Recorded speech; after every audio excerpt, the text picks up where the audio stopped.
ئەسپە زینکراوەکان بێسوار دەمێننەوە.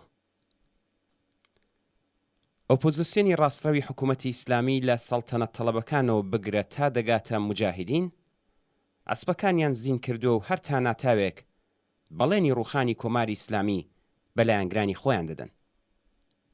ئەوان بە تێپەڕبوونی کاتە دیاریکراوەکان بەبێ ئەوەی ڕوونکردنەوەیەک بدەن بەڵێنەکانیان نوێ دەکەنەوە و ئەم گەمە سیاسیەش چواردەیە بەردەوامە. ئۆپۆزیسیۆنی ڕاستڕەو کە هێزی خۆی لە جەماوەری خەڵکەوە وەرناگرێت، دڵی بە گۆڕانکاری لە لووتکەدا ململانەی ناوچەی و نێودەوڵەتیەکان، شەڕ و دەستێوەردانی دەرەکی و کودتا سەربازیەکان خۆش کردووە.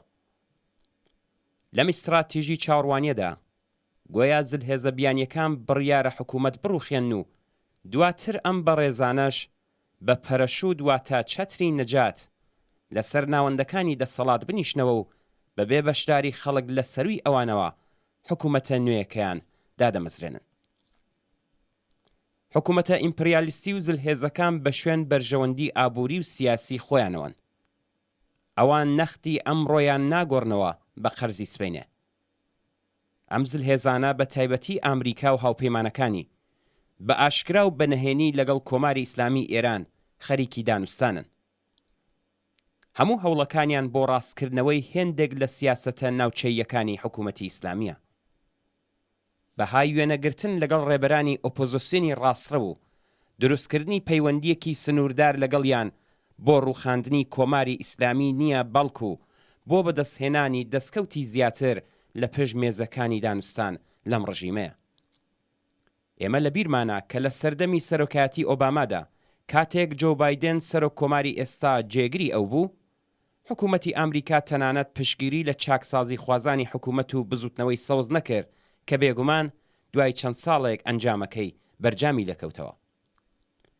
سیاسەتمەدارە ڕاستڕە و بێزارەکانی ناو کۆریدۆرەکانی دەسەڵات کە لە ئۆپۆزیسیۆن بوون ماندوو بوون، خۆیان لە ئاو ئاگر دەدەن تا کاتێک لە ژیاندا ماون بگەنە کورسی دەسەڵات.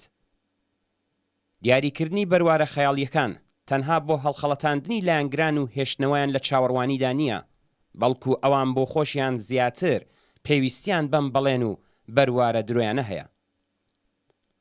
ئەگەر خەڵکی چەوساوە و ستەملێکراو و سەرکوتکراوی دەستی دوو ڕژیمی پاشایەتی و ئیسلامی لا ئەزموونەکانی ڕابردوویان دەرس وەرنەگرن، یەکگرتوو نەبن، دیاری نەکەن کە چ جۆرە حکوومەتێکیان ناوێت و دایان هەوێت چ جۆرە حکوومەتێک لە جێگەی ئەو ڕژیمەی ئێستادا بنێن، داخوازی و داواکاریەکانیان ڕوون نەبێت، بۆ چەندمین جار بەدەست هەمان ستەمکاریەوە گرفتار دەبن کە لە 100 ساڵی ڕابردوو لە شۆڕشی مەشروتەوە بگرێت تا بە ئەمڕۆ لەگەڵی دەستەویەخە بوون. خومەینیکە لە لۆفێلۆ شاتۆی فەڕەنسای دەعای کرد کە دوای ڕووخانی ڕژیمی شاخ خۆی و ئاخوندەکانی تر دەگەڕێنەوە قوم و ناوەندە ئاینیەکان و خۆی لە ناوەندی دەسەڵاتدا نابێت، ئازادی حیزبەکان بەڕەسمی دەناسێت و هەروەها ئاو و کارەبا و خانوبەرە بە خۆڕایی دەبێت. بەڵام ئەوەی لە ماوەی 4 دەی دواتردا ڕوویدا بە مانای واقعی کارەساتێکی مرۆییە کە بریتیە لە گرانی، بێکاری، کارەساتی ژینگە، ملیۆنان ئالوودەبوون بە مادەی هۆشبەر، خەوتن لە ناو گۆڕ و کارتۆنخەوی، ئاپارتایدی ڕەگەزی، 4 دەیە سەرکوتی بەردەوامی خەڵکی کوردستان، کوشتنی بەهاییەکان، هەڵاواردن لە دژی کەمینە نەتەوەی و ئاینەکان، لە سێدارەدانی دان هەزار زیندانی سیاسی و 8 ملیۆن کۆچبەر کە وڵاتیان بەجێهێشتووە. ڕێبەرانی سەڵتەنەت تەڵەبەکان کە لە بری ئەوەی سەبارەت بە تاوانەکانی ساواک و گەندەڵیەکانی دەرباری پەهلەوی داوای لێبوردن لە خەڵککەن، دەیانەوێت بە هاوکاری میدیای فارزمان لە تاراوگا سواری شەپۆلەکان بن و سەر لە نوێ سیستمی ڕزی و گەندەڵی پاشایەتی زیندوو بکەنەوە.